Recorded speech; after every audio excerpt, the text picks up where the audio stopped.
විපක්ෂ නායක සජිත් ප්‍රේමදාස මහතා අද පරාජයේ මුම්මූර්තියක් බවට පත් වෙලා තිබෙනවා. පෞද්ගලික කාලාන්තරය තිස්සේ මේගොල්ලන් ජයග්‍රහණය කරනවා කියලා මා ලොකුවට කයිවාර ගැව්වා. ජනාධිපති වර්ණයේදී, මා මැතිවරණයේදී, පළාත් පාලන මැතිවරණය. මේ මැතිවරණ තුනෙන්ම පරාජයටපත් වුණා. පරාජයටපත් වෙච්ච අය දැන් පෞද්ගලික සති දෙකක් තිස්සේම කයිවාර ගොසාගෙන හිටියා. කොළඹ මහනගර සභාව කෙසේ වූ අපි බලය අල්ලනවා. කොළ අස්සම් කරා ඒක පරාජය. ලිපි ලේඛන අස්සම් කරා ඒක පරාජය. ඩීල් දැම්මා පරාජය. සල්ලි අනම්මනම් බෙදා ගන්න උත්සාහ කරා ඒක පරාජය. උඩ සියලුම පක්ෂ එකතු වුණා කියලා කිව්වා. එකතු වෙලා අපිට 65 61ක් අපිට තියෙනවා කියලා නිකන් මහා ලොකුට කයිවාර ගැව්වා. ඒකත් පරාජය. එම නිසා දැන් ලංකාවේ ගත්තට පස්සේ මැතිවරණ ඉතිහාසයේ තුල මැතිවරණ පරාජයේ පිය බවට පත් වෙලා තියෙන්නේ සජිත් ප්‍රේමදාස මහතා. මේ මහතා පහුගිය කාලෙදී ජනාධිපතිවරණයේදී රාජපක්ෂලා රනිල්ලා වංචා දූෂණයට විරුද්ධව කතා කරන අලුත් යුගයක් නිර්මාණය කරන්න යනවා කියලා කියාගෙන ආපු අය.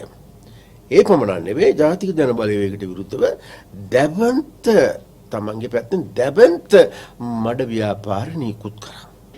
නමුත් ඒ කොම පරාජයටපත් වෙලා ජනතාව විසින් අද කුණු කූඩේටම දමලා තියෙනවා.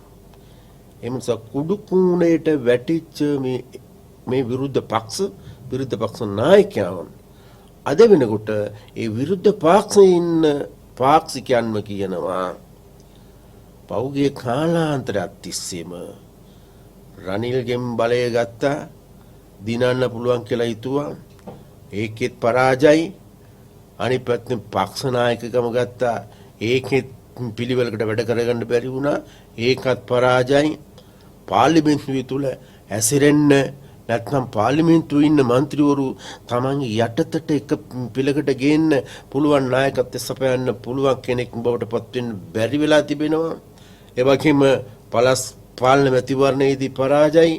ඒ වගේම තමයි නගර සභා මැතිවරණේ පරාජයටපත් වෙච්ච. ඒ නිසා පරාජයටපත් වෙච්ච මේ විරුද්ධ පක්ෂ නායකයා අපිට අවශ්‍ය වෙන්නේ නැහැ. අපිට අලුත් නායකෙක් ඕනා කියලා අද වෙනකොට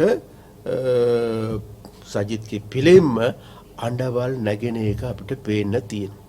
එම නිසා අපි ජාතික ජනබලවේගයේ ඇටියට අපි කියන්නේ උඹලා කොච්චර කුමන්ත්‍රණ කරත් කොච්චර අපිව මේ නතර කරන්න උත්සාහ කරත් අපි ඉදිරියට යන එක වළක්වන්න බෑ. ඇයි? අපි ජනතාව වෙනුවෙන් මේ රජය පිටවලා තියෙනවා. අපි වැඩ කරන්නේ ජනතාව වෙනුවෙන්. එම නිසා ඒ ජනතාව දවසින් දවස අපිත් එක්ක බලවත් ලෙස මේ එකට එක් වෙන එක වළක්වන්න බෑ.